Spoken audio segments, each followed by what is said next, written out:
Welcome back to another video from the Debate Room podcast. It's your host Latif.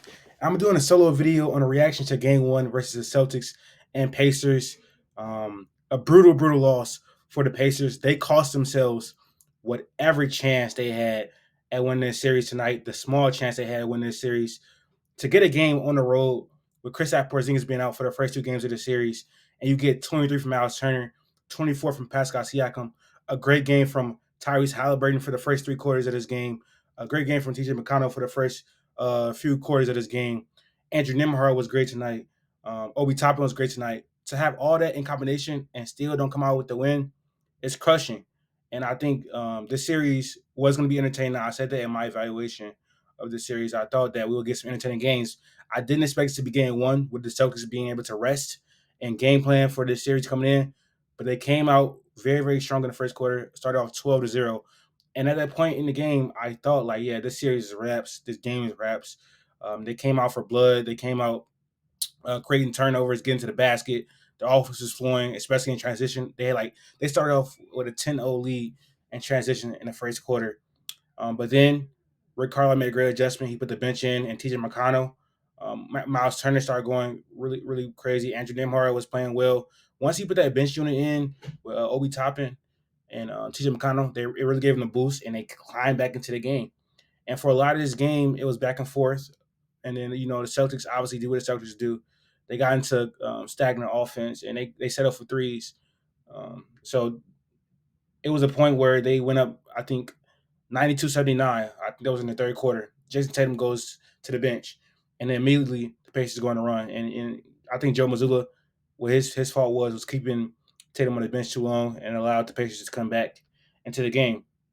But this game in the series is going to be exciting. I think we probably get another one of these thriller games in the series. I do still have the Celtics winning in 5 games, especially since the Pacers weren't able to pull this off just down the stretch. And um, the Pacers show great shot making. Their offense is legit, one of the best offenses in the league. It's not nothing fake about that.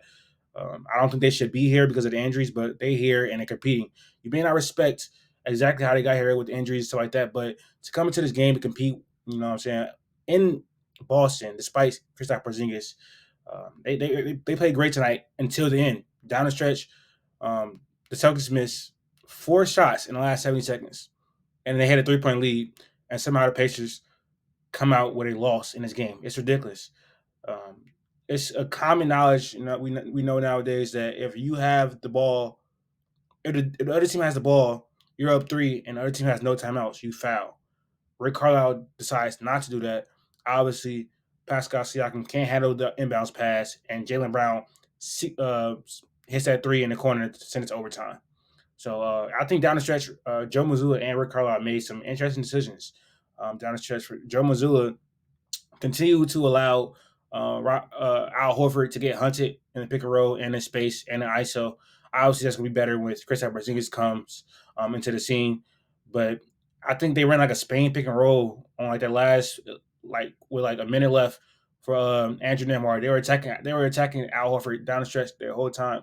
They ran like a Spain pick and roll, and he switched to action. It was like a lot of switching, allowing Al Horford to guard in the perimeter, whether that was Tyrese Halliburton, Andrew Nembhard.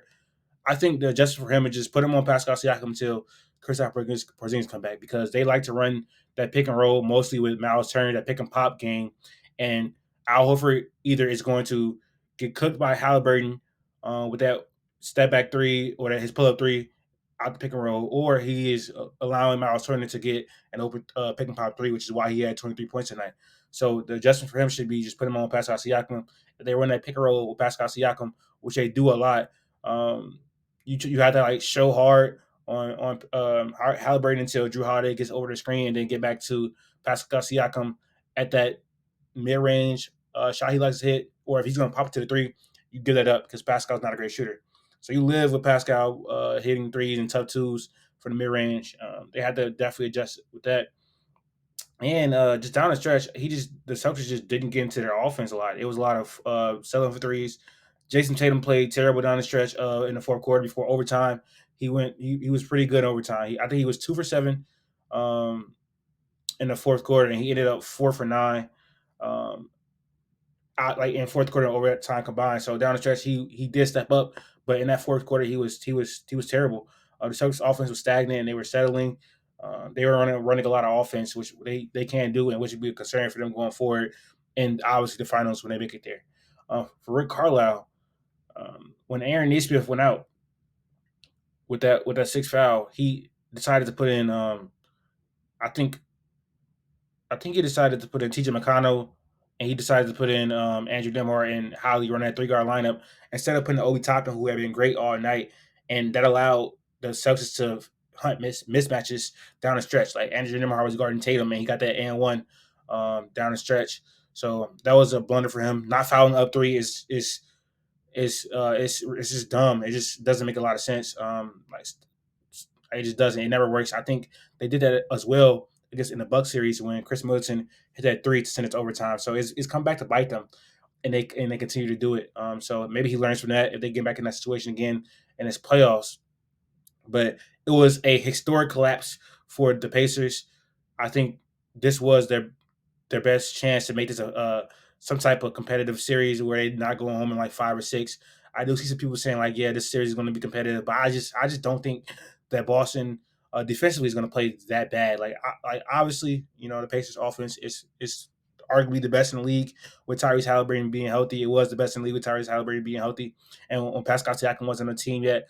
But defensively, they're not going to play that bad. Like Al Horford, they might in game two. Without Kristaps Porzingis, it hurts the defense a lot because um, it allows like players like Donovan Mitchell and players like Tyrese Halliburton when they come out with that pick and roll to attack Al Horford in space on the pick and rolls, and so that's why it's been hurting them.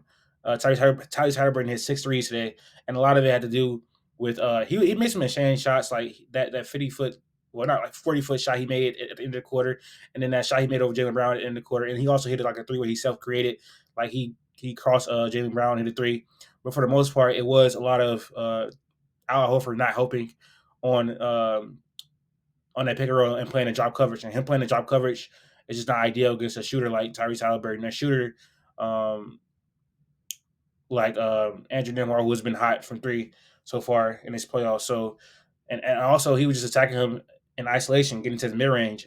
Al Horford did that stop at the end of the game, which is pretty good, and it led to another bucket for the Celtics on the other end. But he has to be better defensively, or this series is going to be continue to be close. They had Drew Holiday face guard Tyrese Halliburton for a lot of that second half and down the stretch of the game, which is really good for them. Drew Holiday forced that turnover at the end of the game where Tyrese Halliburton just couldn't handle his that's one of his weak points. His handle is not dynamic at all for the point guard position at all, and it's really showing in his playoffs and against defenders like Drew Holiday, Jalen Brown. His handle is just not tight enough and it's not dynamic enough, which is why he needs to use screens a lot. But down the stretch, Halliburton played bad. Siakam, he was our go-to guy down the stretch. He played good in certain spots, but that turnover was obviously super detrimental to them. And it was just a terrible loss. It's the loss is basically on Rick Carlisle. I'll give them the most of the blame. Siakam not catching that pass, terrible. And then Halliburton down the stretch of the game, he was bad. He was terrible. I think in the fourth quarter in overtime, he was like 1 for 4 with 3 turnovers and 3 assists and 2 or 3 turnovers, and obviously the pivotal one to really losing the game in overtime. So I just because of me, I'm not gonna spend too long on this breakdown of this game. Um, I still think the Celtics have complete control of this series, and obviously you're not happy with that you just had to fight tooth and nail to win a game in game one at home, but um, I guess a moral victory is that like you're probably not going to play that bad defensively for the rest of the series, even though as potent as Indiana's offense is, and you escaped with their role players having the games of their lives, and well, not the games they've been great the entire playoff run, but with Miles Turner playing like he did, um, Obi Toppin playing like he did, um, and TJ McConnell playing like he did, you came out with a win, and obviously Jalen Brown was great defensively, and he had a great game. Drew Holiday had one of his best games of the entire season, probably the best game of the entire season. Al Horford struggled at times, but he hit a shot down the stretch when he needed him to. Derek White wasn't his usual self offensively. But again, when they needed him to hit shots, he did. So if I'm the Celtics, that I'm kind of pessimistic about that game. But going forward, we got to realize like we got to play better if you actually want to win a championship, because you're not going to just snap out of it and play flawlessly in the finals. If you go through playoff series having games like this, they always have a game like this every round though. So I definitely think they'll bounce back. But you can't. This can't be a trend. Like you won't be afforded a game like this in the finals. I think it won't work against better teams. But that was my reaction to Game One of the Pacers and Celtics Eastern Conference Finals series. We will have some more content coming out tomorrow, breaking down the features of the Nuggets and the Knicks. So stay tuned for that. Make sure you guys watch the last video on our channel and subscribe to the channel, like the video, and follow us on our social media accounts in the description. And thank y'all for watching and tuning in. I'm out.